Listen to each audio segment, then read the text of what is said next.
Welcome to the Atomic Impact Podcast. I'm your host, Jason Osborn. And on this podcast, we interview successful business owners for them to share atomic, impactful lessons that they've learned throughout the course of their business, share them with us so we can learn as well.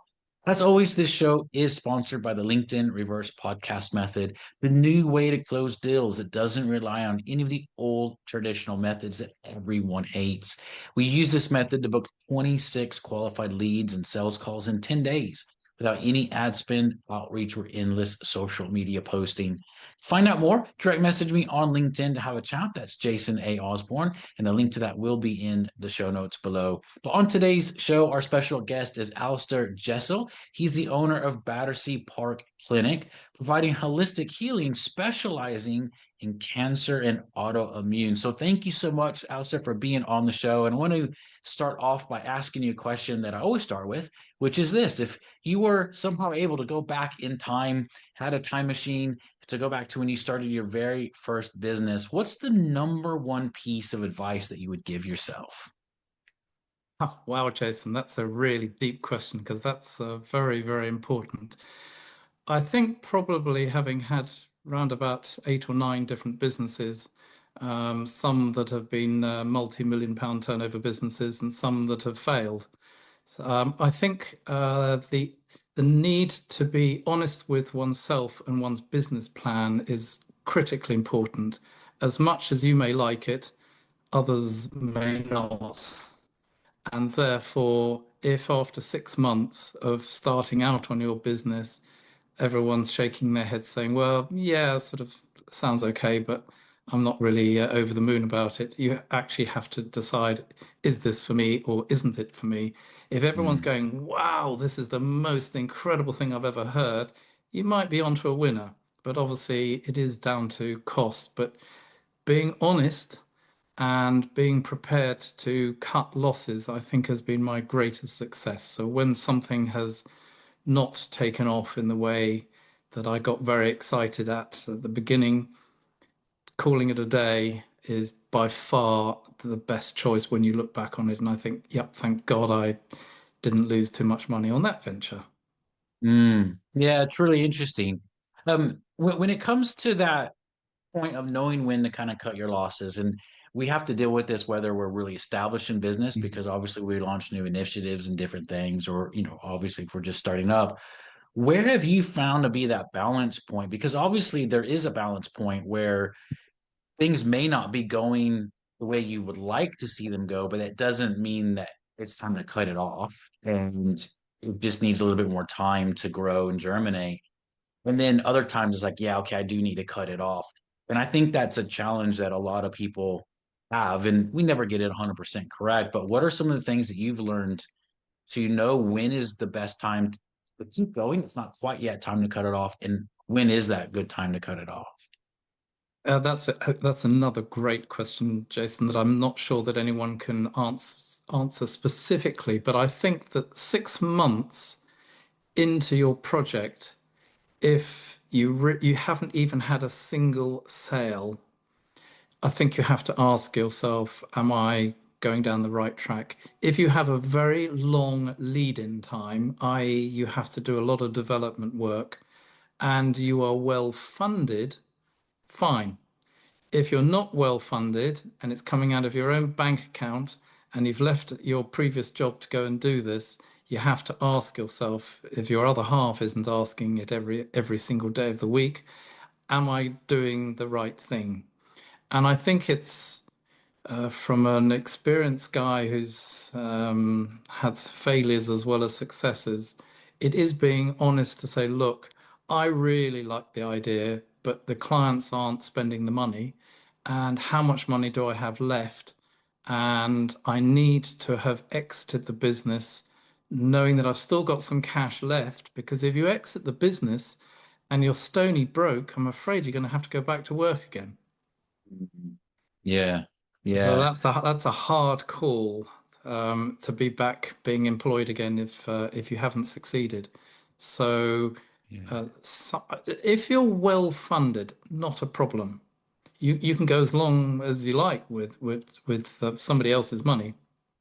If it's your money, and you've left your job, and your wife or your husband says, look, darling, we've got 5 grand left in the bank. How long do you think you can do it until you turn it around? I think the answer is you've got to ask yourself the question, a very hard question. Do I draw the line at the end of the Mhm. week?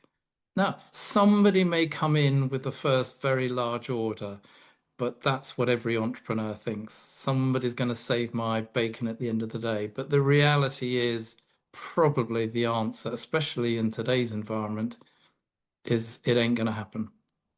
Mm. Yeah, yeah, it's definitely balancing. I've been on both sides of that, where I've had to go, okay, this hasn't quite worked out the way I wanted it to, Yeah. and then other times it's been successful. I don't think anything I've done has been an overnight success. It always builds and grows, but no, that's really good. I Um, think just to interrupt there, I think, yeah, Jason, that I would say that of the most successful businesses I've had, they have hit the ground running. Yes, they may have taken 6 months to pull all the pieces together, but the interest in them with people saying, "Oh, can I buy now?" and I'm going, "Not quite ready, stock hasn't come in," or whatever. My current business, I'd actually paid for the entire equipment in pre-orders before we even opened the business. wow, Um, and so my previous last most successful business, where I had absolutely no cash at all, and I was doing it on credit cards, bank overdrafts, etc. I already had pre-sales before I even had the product. So I think those sort of things will indicate to you you've got a really potentially successful business. If you open and the phone hasn't rung and nobody's called you at all in 6 months, nobody's returned any of your calls, and nobody is really that interested in your product, I'm sorry, you need to call it a day. yeah, yeah. It's tough advice, but it's needed, Mm. and it just allows you to make that clean break to do something else or find how to reposition it down the road, Correct. Ah, yeah, correct. Reposition it. That's different. But your Yeah. current idea is not hitting all the right buttons. Yeah. Yeah. Yeah. Love it. I love that. Um, you may have already answered some of this, but I'm curious now to know this. One of the other questions I love to ask Alistair, because we all go through challenges in business. It's just one of those things. And oftentimes we think we're the only ones that are going through stuff, It's like no one's ever gone through this before. I'm the only one that's ever faced this challenge. Yeah. But what's the number one biggest challenge that you faced besides kind of figuring out, okay, this isn't really quite working, maybe I need to pivot or just exit this. What as you're building the business and the business is successful, what's the number one challenge that you've come across so far? And what's the lesson that you learned in that? The number one thing that I would recommend to all entrepreneurs to look at constantly is the dreaded cash flow. You may have the most brilliant product.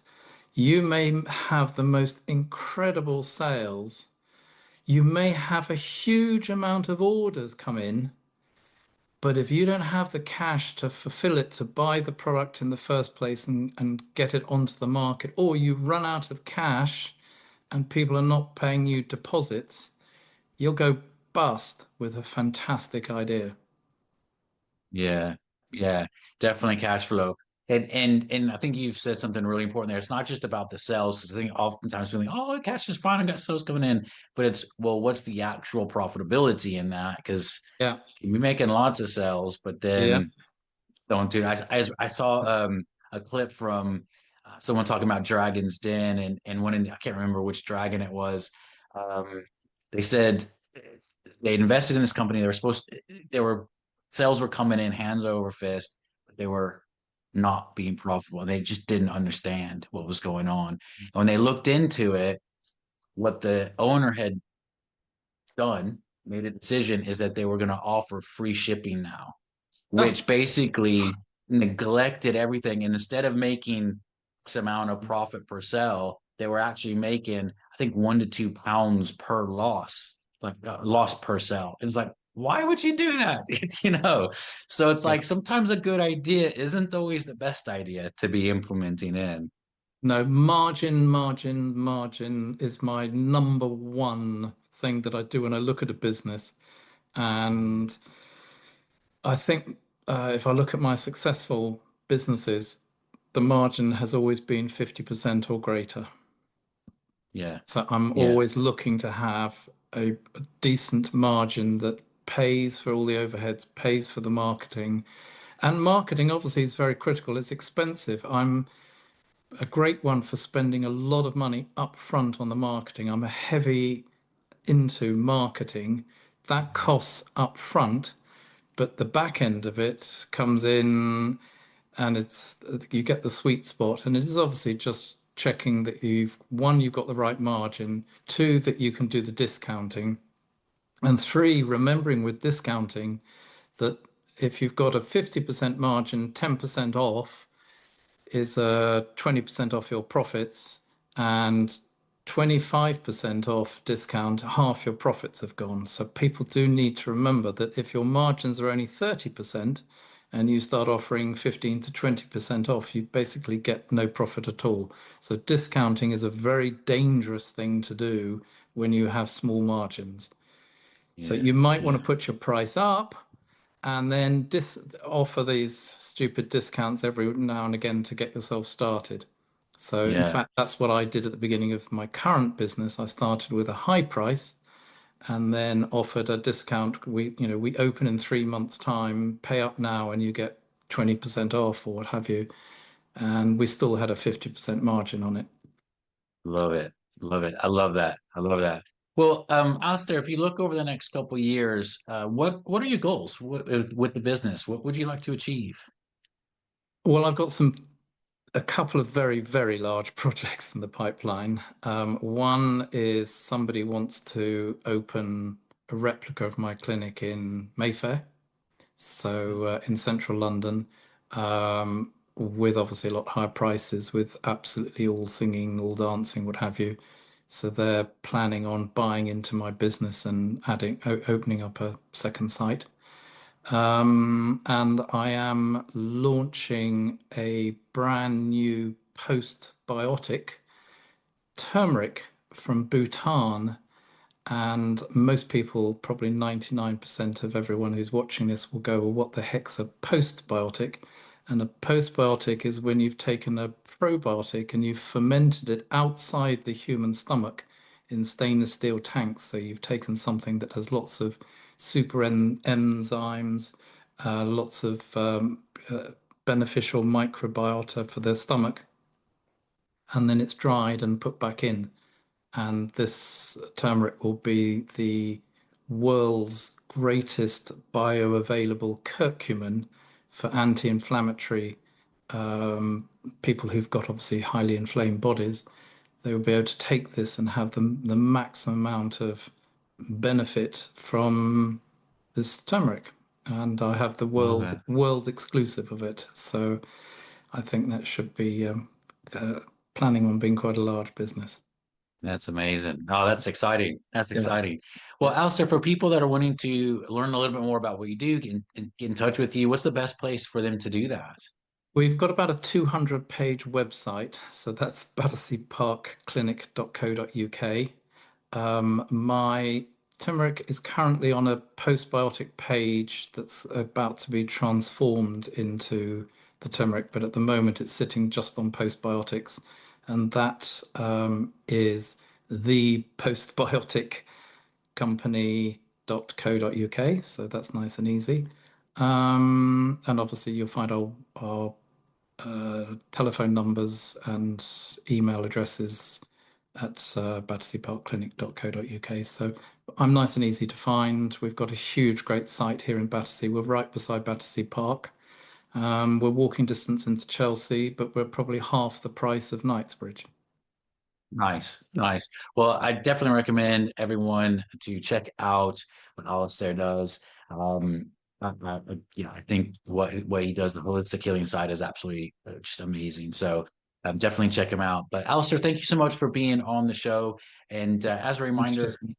you're very welcome. And as a reminder, everyone listening, this show is sponsored by the LinkedIn Reverse Podcast Method, the new way to close deals that doesn't rely on any of the old traditional methods that everyone hates. To find out more, direct message me on LinkedIn, have a chat. That's Jason A. Osborn. The link to that will be in the show notes below. And until next episode, stay inspired.